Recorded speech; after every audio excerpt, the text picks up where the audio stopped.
Hello friends, welcome to MS Maths. Now in this video we are going to discuss about topic of elasticity strain. Strain के बारे में बात करेंगे। Strain को हिंदी में हम कहते हैं विकृति। विकृति या स्ट्रेन का मतलब अगर हम समझते हैं कि किसी वस्तु के अगर विकृति के बारे में बात करते हैं, विकृति का मतलब होता है उसका चेंज, कि वो पहले के शेप या साइज़ में था अब दूसरे शेप या साइज़ में हो जाता है, तो उसको हम कहते हैं विकृति। उसमें कहते हैं ना विकृति हो गई, इसमें थोड़ा चेंज हो गया इसके शेप और साइज़ में, बिहेवियर में कभी कभी ऐसा होता है ना, विकृति आ जाती है।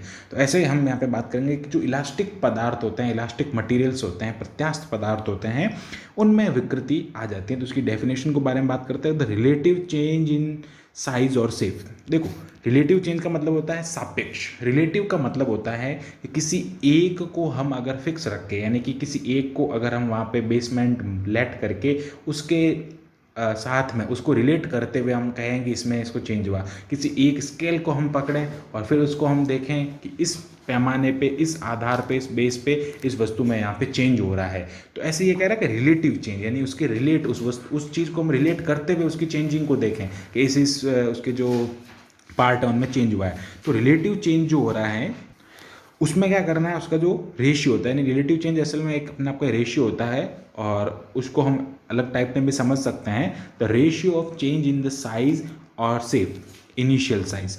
रेशियो जो है यानी कि जो आपका अभी जो किसी वस्तु का जो अंतिम यानी फाइनल जो उसका शेप और उसकी जो साइज़ है उसका वैल्यू, और जो इनिशियल साइज और शेप है उसका वैल्यू का जो रेशियो होता है अंडर रीस्टोरिंग फोर्स। यानी अंडर रीस्टोरिंग फोर्स मतलब जो उस वस्तु को वापस रीस्टोर करता है उसके इनिशियल शेप और साइज में, उसके अंडर हम यहाँ पे बात कर रहे हैं, तो उसको हम कहते हैं विकृति। तो सीधा सा इसका मतलब यही होता है कि आकार आकृति के सापेक्ष परिवर्तन। अगर हम हिंदी में बात करते हैं कि रिलेटिव चेंज इन साइज और शेप, अगर हम हिंदी में मैं यहाँ पे लिखूँ तो क्या लिखेंगे, आकार एवं आकृति में सापेक्ष परिवर्तन। सापेक्ष का मतलब होता है रिलेटिव चेंज हो रहा है। अब रिलेटिव चेंज होगा तो हमको क्या करना पड़ेगा, दोनों मतलब रिलेटिव चेंज का मतलब क्या हो रहा है कि एक को हम रिलेट करते हुए दूसरे में चेंज को उसमें देखेंगे ना, फिर उसका अंदाज़ा लगाएंगे। तो इसी का मतलब यही होता है, या फिर हम इसको कह सकते हैं कि अंतिम आकार या आकृति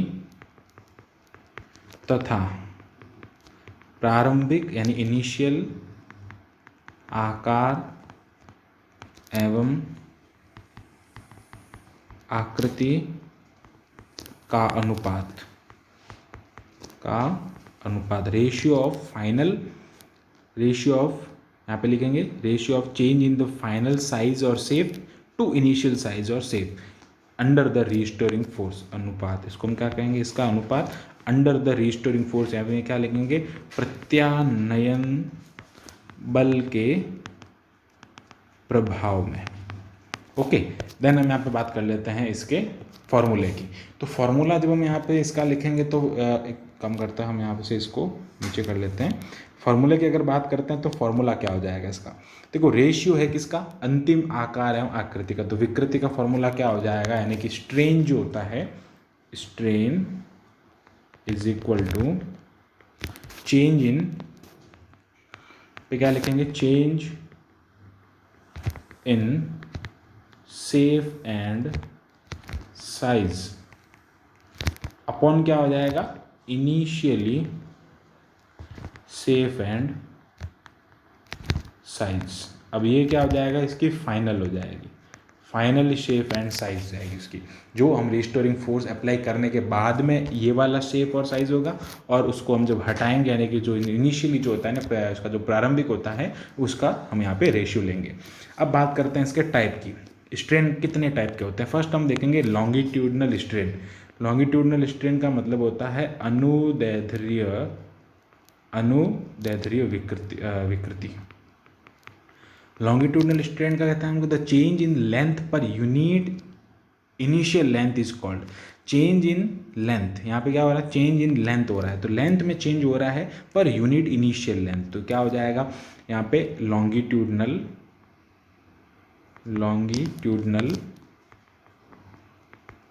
जो स्ट्रेन है उसका फॉर्मूला यहाँ पे हो जाएगा longitudinal strain is equal to delta L upon L, यानी कि ये उसमें लेंथ में चेंज है, उसकी रिस्टोरिंग फोर्स जो है, या फिर दूसरा जो हम डिफार्मिंग फोर्स लगा रहे हैं, उस डिफार्मिंग फोर्स के अंडर उसको लगाने के बाद में, अप्लाई करने के बाद में उसकी लेंथ में जो चेंज होता है उसको हम डेल्टा एल से रिप्रेजेंट कर रहे हैं। और यहाँ पे ये क्या होता है एल, ये इसकी इनिशियल लाइन इनिशियल जो लेंथ है उस वायर की या उस वस्तु की जिसमें हम अप्लाई कर रहे हैं। ठीक है, अब यहाँ पे देखेंगे if length increase then tangential strain जो होगा वो, अगर लेंथ इंक्रीज होगी तो तन्य विकृति होगी, यानी कि टेंजेंशियल स्ट्रेन होगा, और लेंथ जब डिक्रीज होगी तो उसको हम कहेंगे कंप्रेसिव स्ट्रेन। देखो लेंथ जब इंक्रीज हो रही है उस टाइम हम क्या कहेंगे, लेंथ यहाँ पे मैं लिख लेता हूँ, एल जब इंक्रीज होगा यहाँ पे तो उस टाइम हम इसको क्या कहेंगे, टेंजेंशियल स्ट्रेन।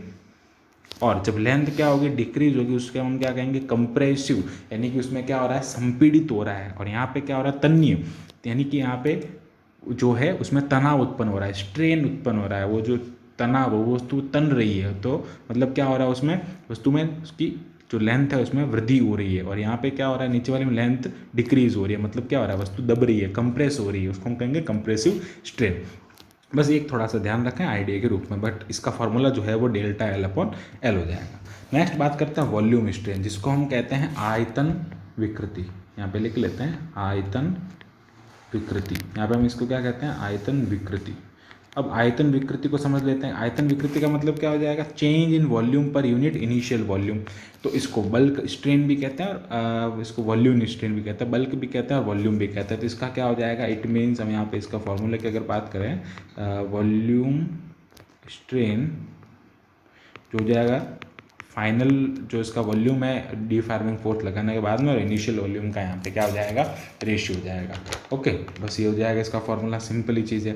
देन बात करते हैं नेक्स्ट इसका शेयरिंग स्ट्रेन। शेयरिंग स्ट्रेन जो होता है वो थीटा होता है। अब थीटा क्या कहता है इसको, शेयरिंग स्ट्रेन का मतलब होता है यहाँ पे, इसको हम कहते हैं यहाँ पे शेयरिंग स्ट्रेन जो होता है। ओके, शेयरिंग स्ट्रेन की डेफिनेशन यहाँ पे दी गई है। शेयरिंग स्ट्रेन हो जाएगा यहाँ पे ये स्पर्शीय विकृति, शेयरिंग स्ट्रेन स्पर्शीय विकृति। स्पर्शीय विकृति की यहाँ पे बात कर लेंगे। स्पर्शीय विकृति का मतलब हो जाएगा the change in angle, it means change in angle. देखो एंगल में जो चेंज हो रहा है उसको हम क्या कहेंगे, स्पर्शीय विकृति कहेंगे, यानी कि कोण में परिवर्तन, कोण में परिवर्तन। अब कौन सा कोण, इसका मतलब भी आके समझते हैं।